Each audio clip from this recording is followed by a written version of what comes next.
kuasa-Mu Tuhan yang terjadi atas ibadah kami Tuhan. Kami percaya Bapa, ketika kami berjalan bersama-Mu Tuhan, tidak ada perkara yang mustahil yang Kau nyatakan dalam hidup kami. Kami percaya Yesus, ketika kami masuk dalam hadirat-Mu Tuhan, yang sakit Engkau sembuhkan, yang lemah Engkau kuatkan, yang terbelenggu Tuhan bebaskan, yang terikat Engkau lepaskan Tuhan Yesus. Biarlah Tuhan Kau yang terus bekerja dalam hidup kami Tuhan Yesus. Terima kasih Bapa, terima kasih Yesus, terima kasih Roh Kudus. Mari kita mengucap pujian bagi saudaraku.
Baik saudaraku, mari kita satu hati kita berdoa bagi kedua bangsa Malaysia dan Indonesia, saudaraku, yang pada bulan Agustus ini merayakan hari kemerdekaan. Senantiasa kita berdoa buat Indonesia sebagai tanah tumpah darah kita, tetapi kita juga ada di Malaysia. Kita berdoa buat Malaysia, saudaraku. Alkitab katakan, berdoalah bagi kota, bagi bangsa di mana kamu aku buang, karena kesejahteraan kota atau bangsa itu adalah merupakan kesejahteraanmu juga. Oleh sebab itu mari saudara bersama-sama kita melepaskan berkat bagi Malaysia, bahkan Indonesia, di tempat-tempat saudara di mana engkau bersekutu saat ini. Mari kita sungguh-sungguh kita datang kepada Tuhan, memohonkan berkat bagi Malaysia dan Indonesia.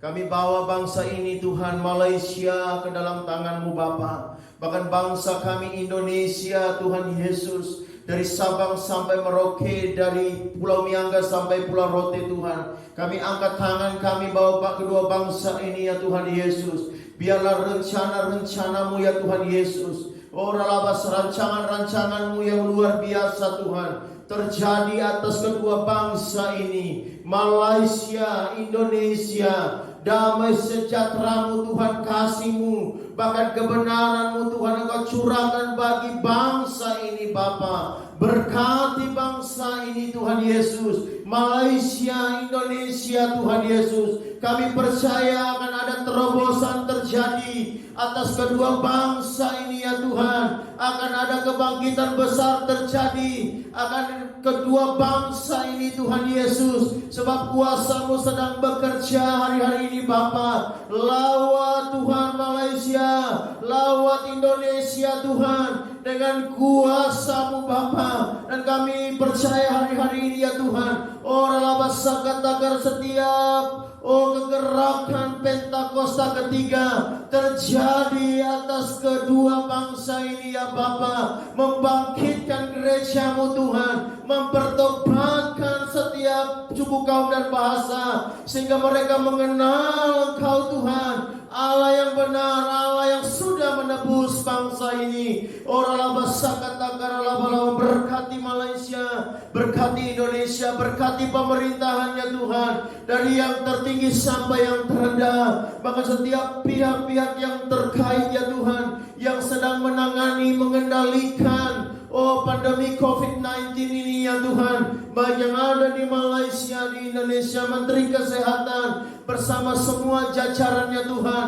Engkau berikan hikmat, urapan, kuasa, kekuatan, perlindungan-Mu Bapa bagi setiap pihak-pihak yang terkait ya Tuhan. Menteri Kesehatan ya Tuhan bersama seluruh jajarannya, dari pusat sampai ke daerah-daerah, untuk menangani COVID-19 ini, untuk mengendalikan COVID-19 ini, sehingga setiap wabah pandemi COVID-19 ini labasa tidak meningkat ya Tuhan, tetapi boleh stabil, boleh melandai ya Tuhan Yesus. Oleh karena kuasa-Mu yang bekerja Tuhan kepada setiap pihak-pihak terkait ya Tuhan Yesus. Terima kasih, berkati ya Tuhan Malaysia, pulihkan ekonominya ya Tuhan. Berkati Indonesia, pulihkan bangsa kami, sembuhkan Tuhan. Biarlah setiap suku kaum dan bahasa boleh mengenal Engkau ya Tuhan Yesus. Kami serahkan kedua bangsa ini ke dalam tangan-Mu Bapa, khususnya Malaysia Tuhan Yesus, yang akan merayakan hari kemerdekaannya Tuhan pada tanggal 31 ya Tuhan, kemerdekaan yang ke-63 ya Tuhan Yesus. Kami berdoa, kami perkatakan kemerdekaan yang sejati, kemerdekaan yang daripada-Mu ya Tuhan Yesus, mencapai setiap warga negaranya, dialami oleh setiap warga negaranya di dalam nama Tuhan Yesus, sehingga setiap orang-orang, setiap suku kaum dan bahasa, bahkan setiap warga negaranya Tuhan boleh mengenal, mengalami kebenaran yang daripada-Mu Bapa. Sebab kebenaran-Mu yang saja Tuhan yang sanggup memerdekakan setiap orang yang terbelenggu. Terima kasih Tuhan Yesus, terima kasih Bapa. Kami serahkan kedua bangsa ini ke dalam tangan Tuhan. Di dalam nama-Mu yang kudus, nama Yesus Juru Selamat kami bersyukur dan berdoa. Haleluya, haleluya. Setiap kita yang diberkati sama-sama kita katakan amin. Kita boleh lagi memuji Tuhan, saudara. Mari kita dalam pujian kita. Kasih setia Tuhan.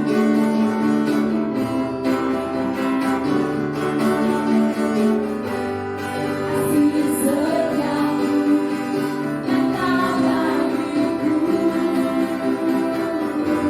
dengan kebajikan setia bagiku. Sebab Allah sanggup menciptakan semuanya,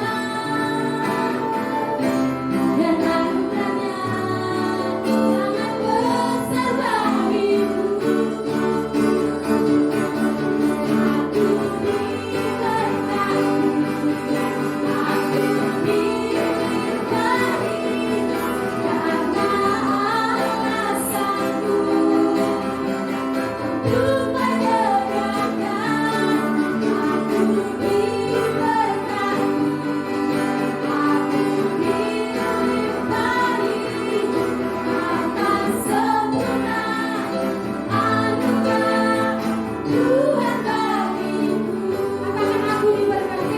Kantongnya saudaraku. Diberkati, aku dilimpahi karena Allah sanggup untuk menyediakan. Aku diberkati, aku dilimpahi karena sempurna anugerah Tuhan bagiku. Katakan kamu diberkati. Kamu diberkati, kamu dilimpahi karena Allah sanggup untuk menyediakan. Kamu diberkati, kamu dilimpahi atas sempurna anugerah Tuhan bagiku. Atas sempurna anugerah Tuhan bagiku. Atas sempurna anugerah Tuhan bagiku. Katakan haleluya. Percaya saudaraku, kasih setia Tuhan kekal selama-lamanya. Amin saudaraku. Amin. Baiklah saudaraku, sebelum kita mendengarkan kebenaran firman Tuhan, mari kita siapkan hati kita bersatu dalam doa. Orang basyikir Allah batakar Allah basyikir Allah. Oh Bapa yang baik, Bapa yang bertata dalam kerajaan surga. Sebentar Tuhan kami mau mendengarkan sabda firman-Mu Tuhan Yesus. Biarlah Tuhan Kau yang mengurapi hamba-Mu Tuhan, mengurapi kami semua Tuhan Yesus. Oh, biarlah Tuhan firman-Mu yang memerdekakan kami Tuhan. Biarlah Tuhan firman-Mu yang menjadi pondasi dalam kehidupan kami Bapa yang baik. Karena kami tahu Tuhan di mana ada kemerdekaan, di situ ada kebenaran-Mu Tuhan Yesus. Berkati setiap umat-umat-Mu yang mendengarkan firman-Mu Tuhan. Kami percaya Tuhan firman-Mu ya dan amin. Kami percaya Bapa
waktu kita akan mendengarkan kebenaran firman Tuhan. Saya serahkan kepada Baik saudara, selamat hari Minggu bagi kita semua. Pada saat ini kita akan mendengarkan kebenaran firman Tuhan saudaraku.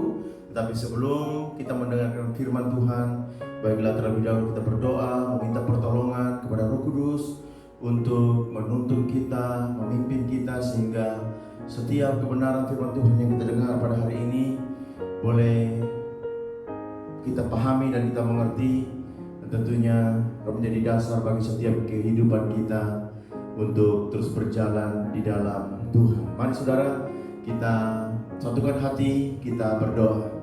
Bapa, kami bersyukur Tuhan, terima kasih Tuhan Yesus, pada pagi ini semua kami kembali lagi berkumpul bersama-sama di setiap tempat-tempat di mana saja kami berkumpul saat ini, di Batu Pahat, Pasir Gudang, Sungai Rengit dan Kangkar ya Tuhan. Kami rindu Tuhan pada saat ini Bapa, dalam hadirat-Mu yang kudus kami mendengarkan kebenaran firman-Mu. Oleh sebab itu biarlah kiranya Engkau mengurapi hamba-Mu, urapi kami semua Tuhan Yesus. Sebab pengurapan-Mu yang akan memampukan kami mengerti lebih jauh, lebih dalam lagi setiap maksud dan rencana-Mu Tuhan, bahkan kehendak-Mu Bapa yang terkandung di dalam setiap kebenaran firman-Mu Bapa. Terima kasih Tuhan Yesus, kami sambut firman-Mu dengan sukacita, dengan hati yang terbuka. Kiranya firman-Mu menerangi setiap kehidupan kami. Di dalam nama-Mu yang kudus, nama Yesus Juru Selamat kami bersyukur dan berdoa. Haleluya. Setiap kita yang siap mendengarkan firman Tuhan, sama-sama kita katakan amin. Baik saudaraku, sharing firman Tuhan bagi kita sekalian pada pagi ini, yaitu kuat di dalam firman Tuhan. Katakan sama-sama, kuat di dalam firman Tuhan. Baik, ya, nats firman Tuhan yang terambil dalam 2 Timotius 3 ayat 16 sampai dengan 17 mengawali sharing firman Tuhan bagi kita sekalian pada pagi ini. Mari saudara, kita membaca bersama-sama. Saudara yang ada di rumah-rumah, saudara bisa buka Alkitab saudara di dalam 2 Timotius 3 ayat 16 sampai dengan 17. Baik, ya, saya menantikan supaya saudara kita bisa membaca firman Tuhan ini bersama-sama. Oke, saya percaya saudara sudah menemukannya. Mari saudara kita baca pada hitungan yang ketiga. 1, 2, 3. Segala tulisan yang diilhamkan Allah memang bermanfaat untuk mengajar, untuk menyatakan kesalahan, untuk memperbaiki kelakuan, dan untuk mendidik orang dalam kebenaran.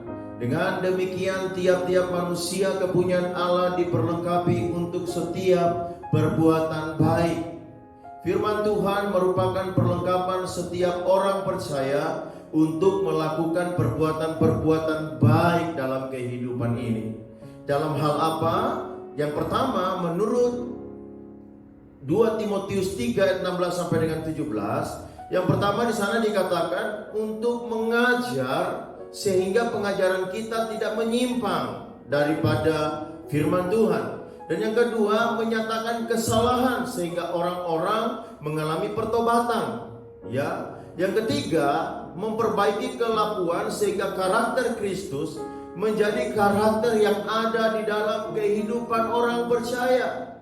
Dan yang keempat, mendidik orang dalam kebenaran sehingga setiap orang percaya melatih diri untuk melakukan firman Tuhan itu, sekalipun memang kadang tidak mudah.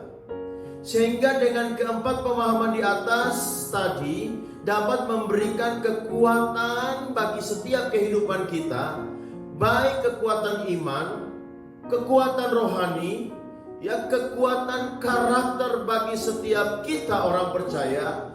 Bukan hanya pemahaman, namun juga dalam melaksanakan firman Tuhan tersebut, kita melatih hidup kita melakukan sehingga kekuatan yang ditimbulkan oleh firman Tuhan itu dapat menolong kita untuk bertahan di segala situasi di dalam kehidupan ini. Kita perlu firman Tuhan bukan hanya untuk hal-hal yang rohani, saudaraku, tetapi untuk segala aspek kehidupan kita. Tetapi bagaimana firman Tuhan itu bisa bekerja secara baik dan maksimal dalam hidup kita? Bahkan firman Tuhan sanggup mengubahkan kehidupan kita sesuai kehendak Tuhan. Tidak ada jalan lain, kita harus belajar melakukan firman Tuhan itu. Tentunya kita melakukan firman Tuhan dengan pengertian yang benar. Nah, pertanyaannya adalah bagaimana kita bisa mempunyai pengertian yang benar tentang firman Tuhan. Tentunya saudaraku, kita harus, yang pertama di sini saya katakan, kita harus membangun hubungan dengan Roh Kudus di setiap saat di dalam kehidupan kita. Yohanes 14 ayat 26 di sana dikatakan, tetapi penghibur yaitu Roh Kudus yang akan diutus oleh Bapakku dalam namaku, Dialah yang akan mengajarkan segala sesuatu kepadamu dan akan mengingatkan kamu akan semua yang telah kukatakan kepadamu. Demikian dalam Yohanes 14 ayat 26, Yesus mengatakan ini kepada murid-muridnya. Roh Kudus adalah guru yang agung yang akan mengajarkan segala sesuatu tentang kebenaran secara baik, saudaraku. Bahkan akan menyingkapkan hal-hal yang tidak kita pahami di dalam hati dan pikiran kita, sehingga pengenalan dan pemahaman kita akan Tuhan semakin hari semakin bertambah-tambah. Dengan demikian kita akan melakukan firman Tuhan secara baik dan benar, sesuai dengan maksud dan tujuan Tuhan. Selanjutnya saudara, saya mau saudaraku menyampaikan bagi kita saat ini, dalam dunia teologi saudara, kita mengenal ada dua cara untuk kita mengerti firman Tuhan. Yang pertama konsepnya yaitu konsep eksegese, yang kedua eksegese atau dan eksegese, saudaraku. Apa itu eksegese?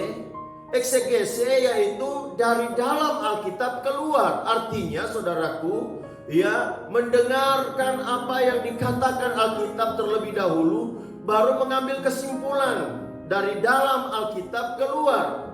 Berbeda dengan eksegese yang kesimpulan atau asumsinya sudah ada terlebih dahulu, sudah tersedia terlebih dahulu. Lalu kita mencari-cari ayat firman Tuhan yang cocok dengan asumsi atau kesimpulan yang sudah kita buat. Ini terkadang memaksa Alkitab atau firman Tuhan untuk cocok, ya, untuk sesuai dengan asumsi atau kesimpulan yang sudah kita buat.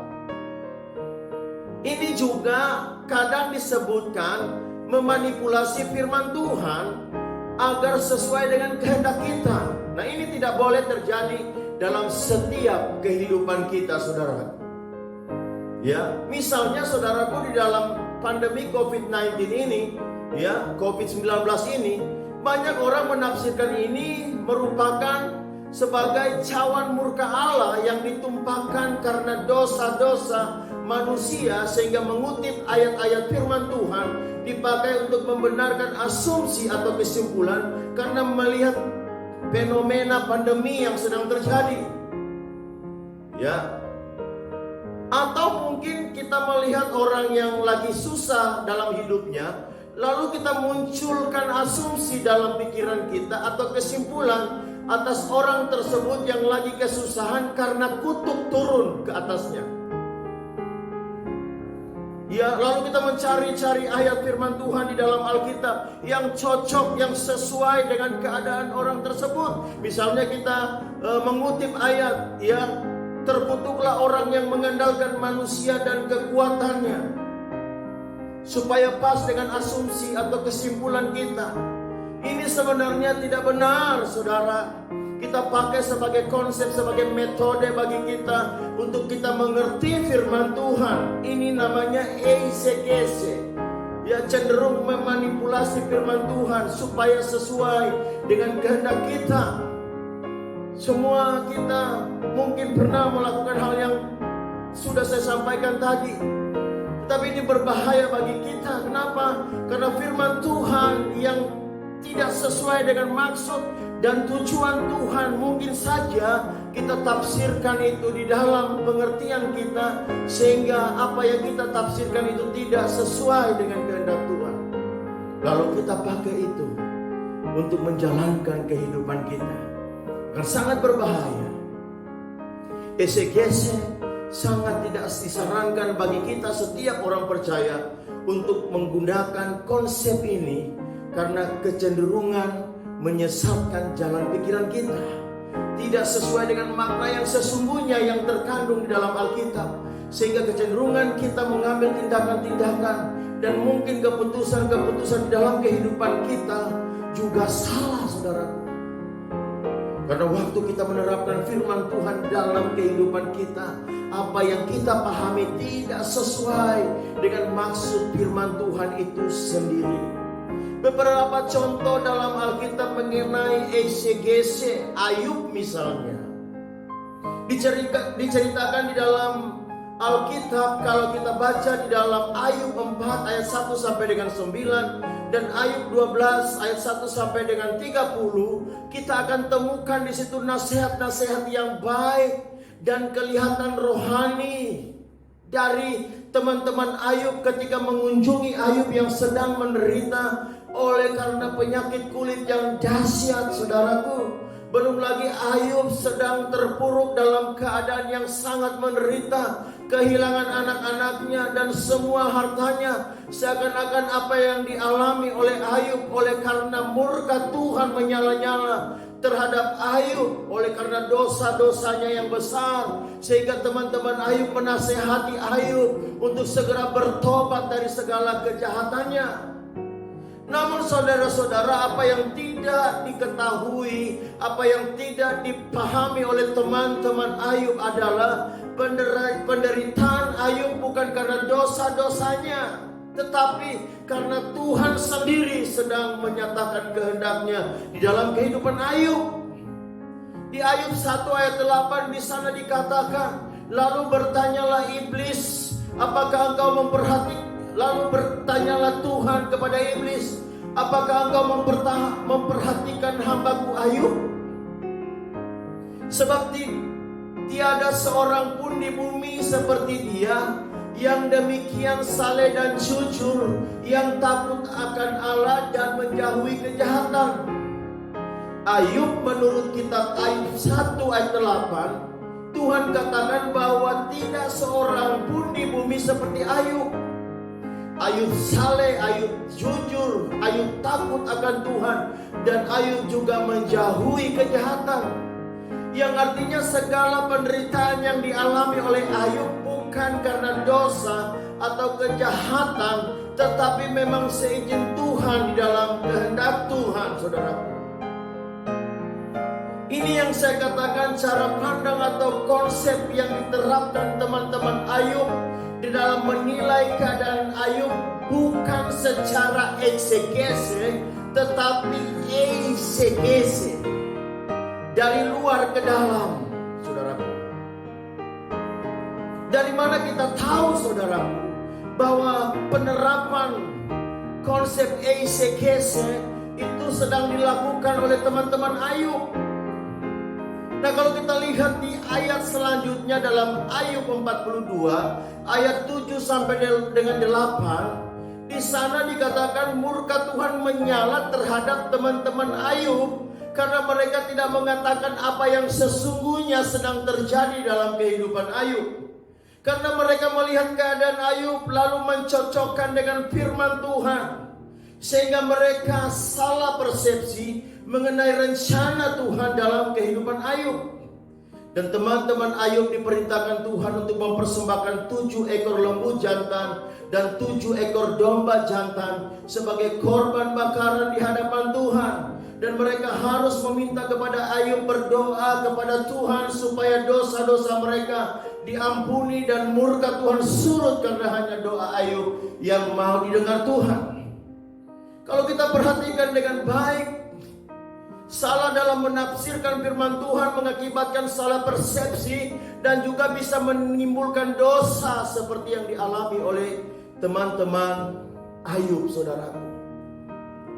Nah, contoh kedua di dalam Alkitab mengenai exegese atau konsep exegese atau cara exegese, metode exegese, saudaraku, adalah apa yang terjadi di dalam kehidupan pelayanan Saul.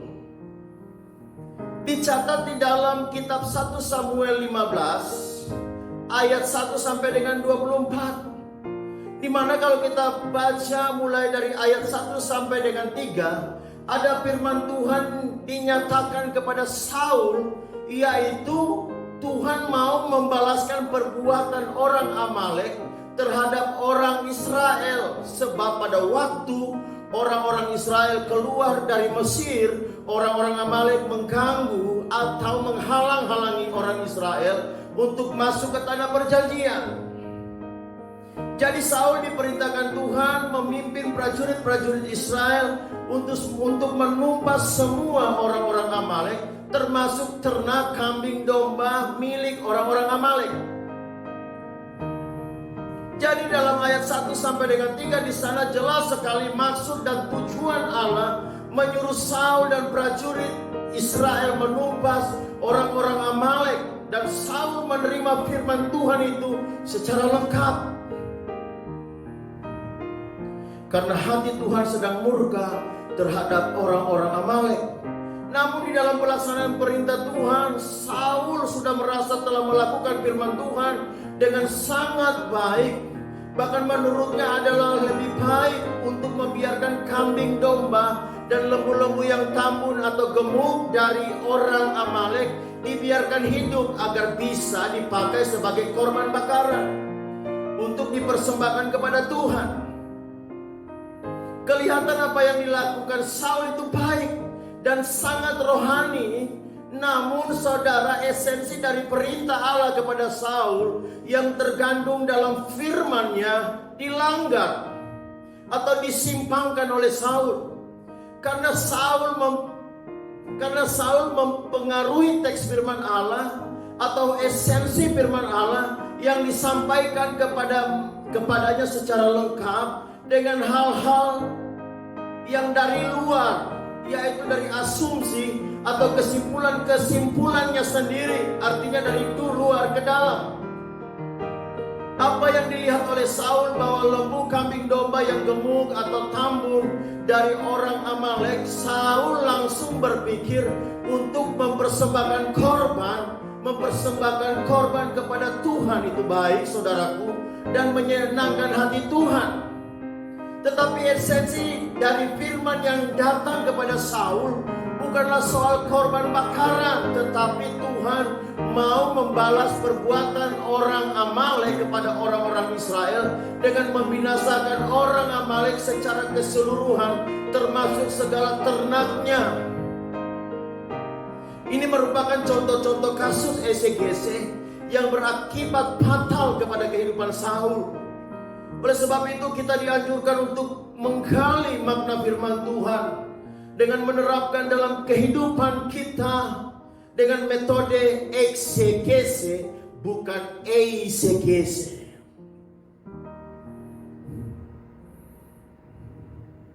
Nah, selanjutnya kita akan lihat contoh-contoh exegese di dalam Alkitab. Misalnya dalam kehidupan Daud. Dicatat di dalam kitab 1 Samuel 30 ayat 1 sampai dengan 24, di mana di dalamnya ada satu peristiwa tempat tinggal Daud dan pengikut-pengikutnya dibakar atau di bumi hanguskan oleh musuhnya. Tidak satu pun yang tersisa, termasuk istri dan anak-anaknya, dan istri dan anak-anak seluruh pengikutnya ditawan oleh orang Amalek tanpa terkecuali. Harta benda mereka dijarah, dan semua pengikut Daud menyalahkannya atas kejadian atau atas peristiwa tersebut. Ada 600 orang pengikut Daud pada saat itu. Mereka juga dikejar-kejar oleh Saul oleh karena iri hati Saul kepada Daud. Lalu di tengah-tengah situasi terjepit, Daud bertanya kepada Tuhan, apakah mereka harus mengejar orang-orang Amalek yang sudah menjarah harta benda mereka bahkan yang sudah menawan istri dan anak-anak mereka. Lalu Tuhan menjawab Daud bahwa mereka akan dapat menyusul orang-orang Amalek, dan Tuhan akan memberikan kemenangan apabila mereka mengejar orang-orang Amalek tersebut. Lalu saudaraku, dalam situasi seperti itu mereka bergegas, Daud bergegas, dan 600 orangnya untuk mengejar orang-orang Amalek. Namun saudara perhatikan, ketika hendak mengejar musuh mereka, sebagian dari pengikutnya kelelahan. Karena mereka juga baru pulang berperang. Sekitar 200 orang tidak bisa ikut untuk mengejar karena kelelahan. Jadi mereka ditugaskan Daud untuk menjaga barang-barang yang ada. Dan Daud pergi dengan 400 anak buahnya mengejar orang-orang Amalek, sedangkan yang 200 tinggal menjaga barang-barang yang ada. Dan tepat sekali seperti yang Tuhan beritahukan kepada Daud bahwa mereka dapat menyusul dan membebaskan semua yang dirampas oleh orang-orang Amalek, dan tidak satupun yang hilang dari semua yang dirampas. Bahkan Daud dan pengikut-pengikutnya kembali menjara barang milik orang-orang Amalek, ternak dan sebagainya, dan menumpas semua orang Amalek. Saudara, Daud memenangkan peperangan bersama pengikut-pengikutnya. Lalu apa yang terjadi ketika mereka pulang kembali dengan memenangkan, lihat, dengan kemenangan yang besar. Ketika mereka sampai kepada orang-orang yang 200 yang tidak ikut berperang karena kelelahan, sebagian daripada pengikutnya memberitahukan Daud untuk tidak usah membagi hasil jarahan dari kemenangan perang atas orang Amalek kepada orang-orang yang tinggal, yang 200 itu yang sedang menjaga barang-barang yang ada. Namun ada satu yang luar biasa diucapkan Daud kepada orang-orang yang menganjurkan Daud agar tidak usah membagikan hasil jarahan kepada 200 orang yang tidak ikut berperang. Dicatat di dalam kitab 1 Samuel 30 ayat 23. Di sana dikatakan demikian. Tetapi Daud berkata, "Janganlah kamu saudara-saudaraku berbuat demikian dengan apa yang diberikan Tuhan kepada kita, sebab Ia telah melindungi kita dan menyerahkan ke dalam tangan kita gerombolan orang yang menyerang kita." Jadi Daud menyadari bahwa kemenangan yang mereka peroleh adalah pemberian Tuhan.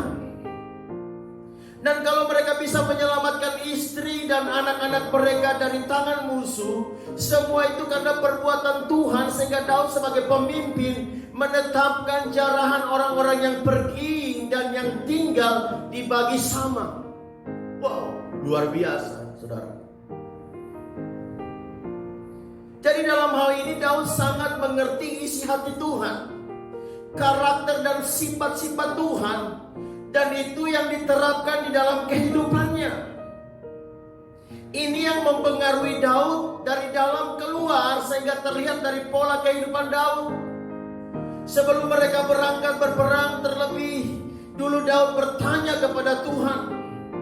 Setelah mereka menang perang, Daud katakan, semua ini adalah pemberian Tuhan. Sehingga saudaraku yang dikasihi oleh Tuhan, di dalam ayat 25 dari 1 Samuel 15 di sana mencatat, dan demikianlah halnya sejak hari itu dan seterusnya. Hal itu ditentukannya sebagai ketetapan dan peraturan bagi orang Israel sampai sekarang. Jadi apa yang menjadi keputusan Daud pada saat itu dijadikan peraturan di Israel.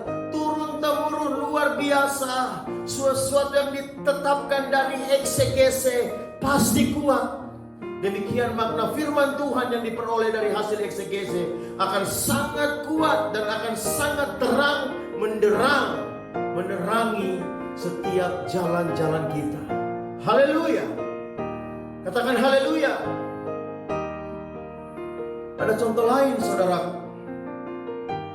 Di dalam kitab Daniel yang saya pikir merupakan contoh eksegese dalam konteks teks firman Tuhan yang harus mempengaruhi pola pikir atau kehidupan orang percaya di dalam kehidupan ini. Daniel 3 ayat 1 sampai dengan 30 menuliskan sebuah kisah pahlawan iman yang mempertahankan iman mereka di tengah-tengah kehidupan mereka di pembuangan di Babel. Adalah Sadrak, Mesak, dan Abednego yang harus berhadapan dengan hukuman mati, dibuang ke tungku perapian yang menyala-nyala 7 kali lebih panas dari biasanya. Karena Raja Nebukadnezar, Raja Babel, memerintahkan kepada pegawainya untuk membuat patung dari emas untuk disembah semua orang Babel, termasuk orang-orang Israel yang menjadi tawanan di Babel pada saat itu.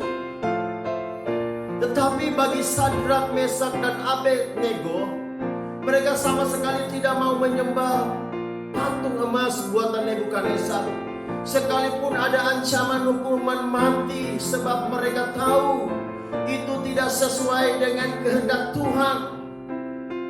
Dan tentunya mereka bisa menerjemahkan secara mendalam makna firman Tuhan dan hukum-hukum Tuhan di dalam kehidupan mereka. Itu menurut saya.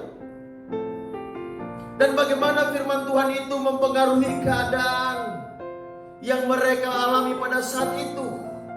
Di mana kita bisa tahu hal itu, saudaraku? Di tengah-tengah ancaman kematian, mereka tetap kuat menghadapi ancaman dan berpegang teguh pada iman mereka, sehingga tidak menyembah patung emas tersebut. Bahkan di dalam Daniel 3 ayat 17 sampai dengan 18, ya, mereka katakan demikian, saudara, dicatat dalam Daniel 3 ayat 17 sampai dengan 18. Jika Allah kami yang kami puja sanggup melepaskan kami, maka Ia akan melepaskan kami dari perapian yang menyala-nyala itu dan dari dalam tangan-Mu, ya Raja. Dan ayat 18 katakan, tetapi seandainya tidak, hendaklah Tuanku mengetahui, ya Raja, bahwa kami tidak akan memuja dewa Tuanku dan tidak akan menyembah patung emas Tuanku yang Tuanku dirikan itu. Bisa saja mereka mengambil jalan lain untuk menyelamatkan nyawa mereka. Bisa saja mereka membuat alasan-alasan atau mengulur-ulur waktu agar selamat dari ancaman hukuman mati dan lain sebagainya. Tetapi mereka tidak melakukan hal itu, bukan karena keberanian atau kehebatan mereka, tetapi karena mereka sangat mengerti isi hatinya Tuhan. Firman Tuhan mempengaruhi mereka dari dalam keluar. Di tengah-tengah badai ancaman, mereka melihat perbuatan Tuhan yang ajaib. Mereka mengalami pertolongan Tuhan. Mereka mengalami pengalaman-pengalaman rohani dengan Tuhan yang luar biasa. Karena mereka kuat di dalam Tuhan. Api yang dipanaskan 7 kali lebih panas itu tidak membakar mereka. Bahkan Nebukadnezar ketika mereka ada di dalam api itu, Nebukadnezar melihat mereka bukan hanya 3 orang, tetapi ada 4 orang bersama-sama dengan Sadrak, Mesak, dan Abednego sedang berjalan-jalan di dalam api yang panas. Nebukadnezar kaget. Yang tadinya 3, kok ada 4 di sana. Saudara yang dikasih Tuhan, Sadrak, Mesak, dan Abednego, mereka mengalami mujizat. Mereka mengalami perbuatan Tuhan yang ajaib. Mereka mengalami pertolongan Tuhan tepat pada waktunya. Kenapa? Karena mereka kuat di dalam firman Tuhan. Karena mereka kuat dalam firman Tuhan. Sekalipun ada ancaman, sekalipun apa yang mereka rasakan tidak sesuai dengan apa yang mereka inginkan, tetapi firman Tuhan yang ada dalam kehidupan mereka memberikan kekuatan, meneguhkan langkah-langkah iman mereka. Dan mereka mengalami Tuhan dalam hidup mereka. Daud kuat di dalam firman Tuhan. Sadrak, Mesak, dan Abednego kuat di dalam firman Tuhan, sehingga Tuhan bisa pakai mereka untuk hormat dan kemuliaan nama Tuhan. Pertanyaannya, maukah kita hari ini, pagi ini saudara, kita kuat di dalam firman Tuhan? Kita harus kuat di dalam firman Tuhan. Bagaimana kita kuat di dalam firman Tuhan? Yang pertama, kita harus membangun hubungan dengan Roh Kudus.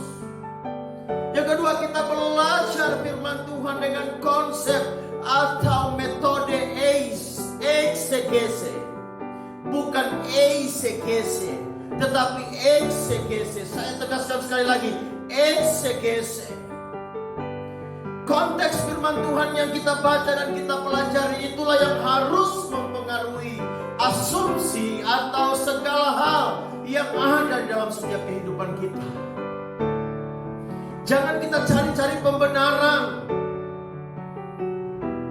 Kita peralat firman Tuhan, saudaraku, supaya sesuai dengan keinginan kita, supaya sesuai dengan kehendak kita, saudaraku.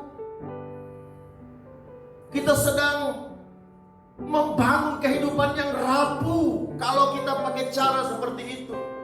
Kita tidak akan kuat, saudaraku, untuk berjalan dalam banyaknya tantangan kehidupan hari-hari ini.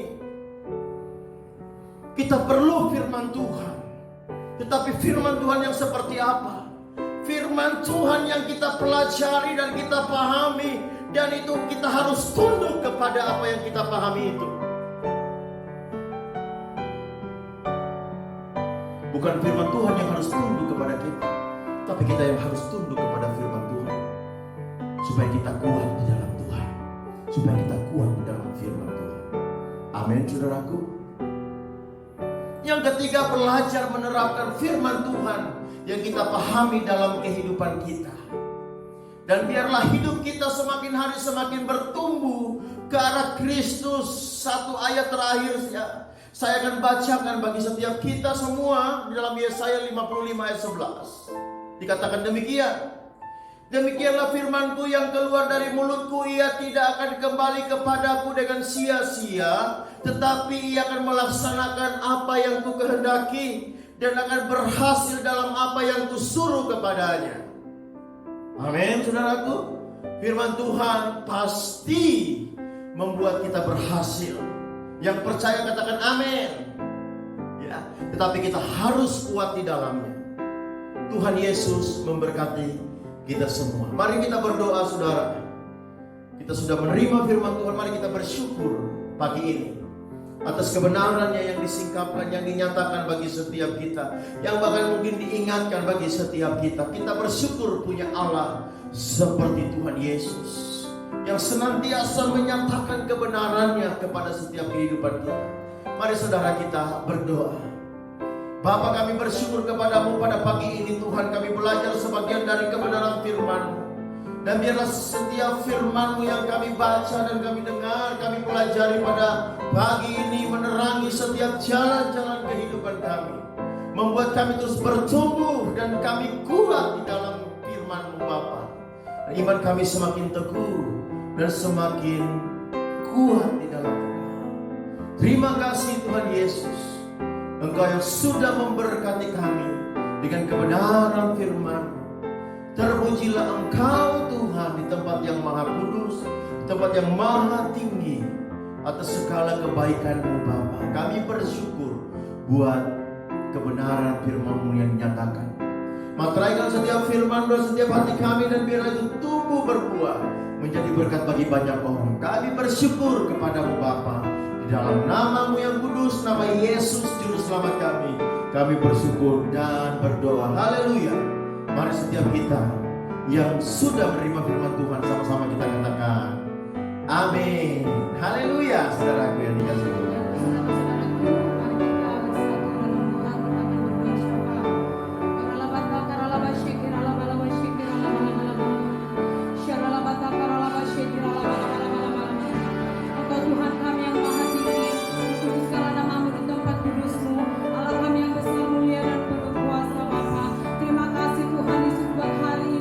Kami datang bersyukur di hadapan Tuhan.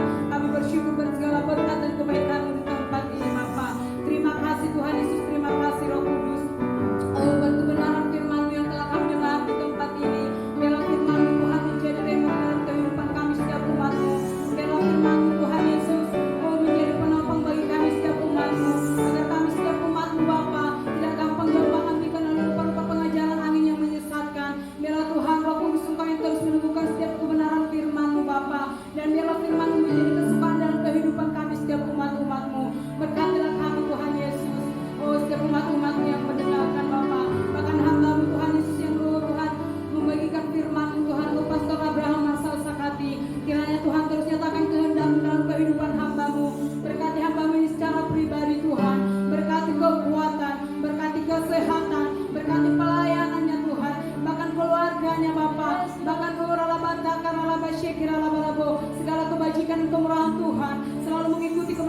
Jalan kehendak-Mu bagi kehidupan hamba-Mu Bapa yang baik.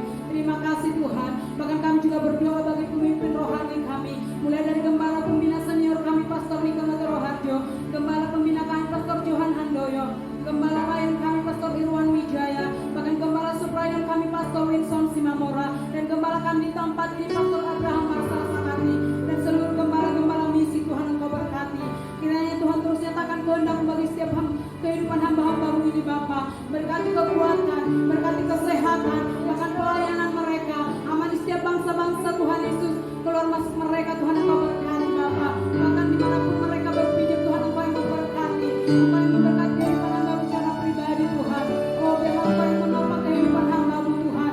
Biarlah tanda-tanda heran dan ajaib Kau nyatakan bagi setiap pemimpin rohani kami Bapa. Bahkan Tuhan Yesus segala visi dan misi Kau taruh bagi setiap pemimpin rohani kami Tuhan Yesus.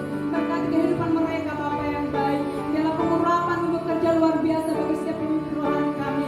Karena mereka yang berjaga-jaga atas kehidupan kami setiap umat-Mu akan membawa kami lebih luar biasa berjalan bersama-Mu Tuhan. Berkati setiap pemimpin rohani kami Tuhan. Kami serahkan kehidupan mereka ke dalam tangan pengasihan-Mu. Biarlah Engkau yang bekerja dan mengambil alih seluruh kehidupan mereka Bapa. Terima kasih Tuhan Yesus, terima kasih Roh Kudus. Bahkan kami juga berdoa bagi ketiga bangsa. Oh shalom bangsa Indonesia, shalom bangsa Malaysia, shalom bangsa Israel Yerusalem. Diberkatilah ketiga bangsa, damai sejahtera Allah turun atas ketiga bangsa. Biarlah kasih-Mu, keselamatan dan kebenaran-Mu dinyatakan bagi ketiga bangsa. Bahkan hujan pertobatan yang dikerjakan oleh kuasa Roh Kudus melanda setiap suku, kaum dan bahasa, sehingga jiwa-jiwa di ketiga bangsa semakin diberkatakan, sehingga ketiga bangsa Tuhan mengalami pemulihan yang daripada Tuhan. Kami percaya Tuhan Engkau yang memberkati ketiga bangsa. Diberkatilah bangsa Indonesia tanah air kami, diberkatilah bangsa Malaysia tempat kami berdiri, diberkatilah Israel Yerusalem Tuhan. Oh Tuhan pilihan Bapa, kami percaya Tuhan Engkau yang bekerja luar biasa bagi ketiga bangsa. Jadilah kehendak-Mu Bapa bagi ketiga bangsa ini. Terima kasih Bapa yang baik, terima kasih. Bahkan oh Tuhan Yesus kami juga berdoa, oh bahkan setiap persepuluhan bahkan ucapan syukur umat-umat-Mu. Berkati mereka umat-umat-Mu Tuhan Yesus yang memberikan yang terbaik yang Tuhan berikan, dan segala yang Tuhan percayakan dalam kehidupan kami. Biarlah semua demi hormat kemuliaan nama-Mu Tuhan Yesus. Terima kasih Bapa, kami bersyukur Tuhan Yesus Engkau yang memberkati tangan-tangan yang memberikan Bapa yang baik. Terima kasih Bapa, jadi kehendak-Mu Tuhan Yesus kami bersyukur. Bahkan Tuhan Yesus seperti Keluaran 23 ayat 25 berkata, tetapi kamu harus beribadah kepada Tuhan Allah-Mu, maka yang memberkati roti makanan-Mu dan air minuman-Mu, dan aku akan menjauhkan penyakit dari tengah-tengah kamu. Tuhan yang menyelamatkan kami, supaya kami persembahkan korban di hadapan-Mu. Biarlah Tuhan Yesus Engkau berikan kami hati yang rindu, yang takut akan Tuhan dalam kehidupan kami, supaya kami umat-umat-Mu Tuhan. Oh Tuhan Yesus memelihara ibadah-ibadah yang Tuhan tentukan dalam kehidupan kami. Tuhan berkati kami Bapa, kami bersyukur berterima kasih buat segala kebaikan-Mu. Terima kasih Bapa yang baik, terima kasih. Jalan kehendak-Mu dalam kehidupan kami Tuhan. Datanglah kerajaan-Mu Bapa yang baik, jalan kehendak-Mu Bapa yang baik. Oh kami bersyukur Tuhan dalam nama Tuhan Yesus. Haleluya, haleluya Yesus.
Baik saudaraku, sebelum kita akhiri pertemuan ibadah kita, biarlah kita mengakhirinya dengan menerima berkat daripada Tuhan. Mari kita angkat tangan kita terima berkat Tuhan. Tuhan memberkati engkau dan melindungi engkau. Tuhan menyinari engkau dengan wajahnya dan memberikan kasih karunia kepadamu. Tuhan menghadapkan wajahnya kepadamu dan memberikan damai sejahtera. Oleh sebab itu pergilah, jadikanlah seluruh bangsa, keluarga saudara, kekasih jiwa saudara, rekan sekerja saudara menjadi murid Tuhan Yesus. Persekutuan dengan Roh Kudus akan memampukan, memberkati, berikan kekuatan, bahkan hikmat bagi saudara dari sekarang sampai selama-lamanya di dalam nama Tuhan Yesus Kristus. Haleluya. Setiap kita diberkati dan diurapi Tuhan, sama-sama kita katakan amin. Haleluya. Selamat hari Minggu. Tuhan Yesus memberkati kita semua.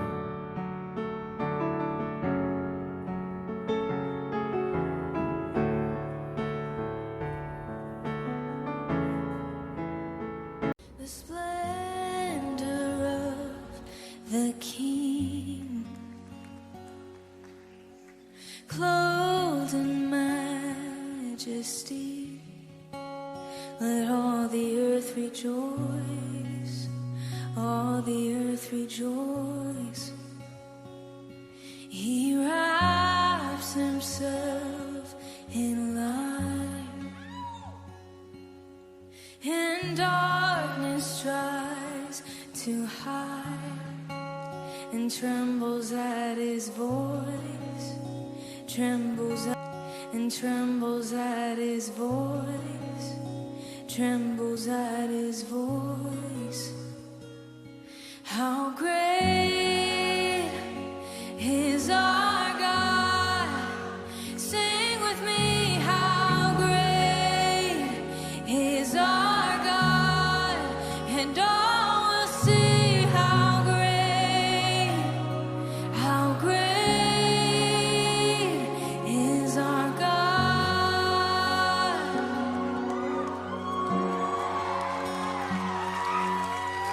Age to age he stands, and time is in his hands, beginning and the end, beginning and the end. The Godhead three in one, Father, Spirit, Son, the Lion and the Lamb, the Lion and the Lamb. How great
great is our God.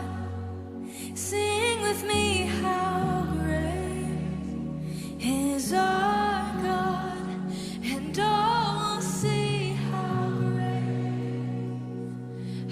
great is our God.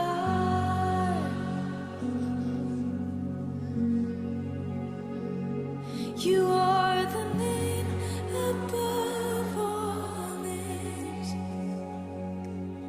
You are worthy of all praise, and my heart will sing how great is our God.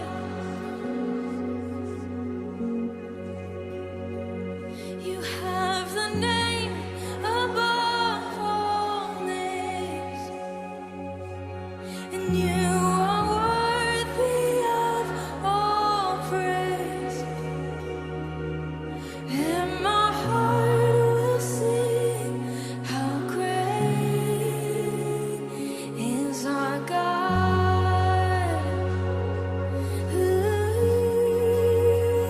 And you have the name above all names, and you are worthy of all praise, and my heart will sing how great is our God. It's so good, it's so good. You have the name above all names, and you are worthy of all praise, and my heart will sing how great is our God.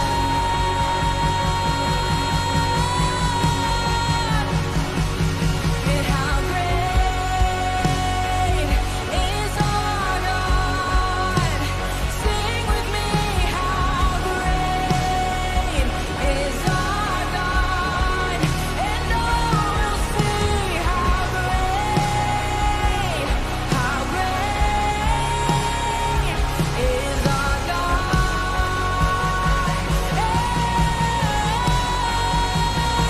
And you have the name above all names, and you are worthy of all praise, and my heart will sing how great is our God. Oh, and how great is our God. Sing with me, how great is our God, and all will see how great is our God.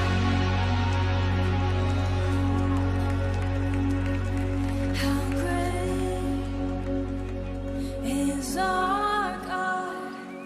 Sing with me, how great is our God, and all will see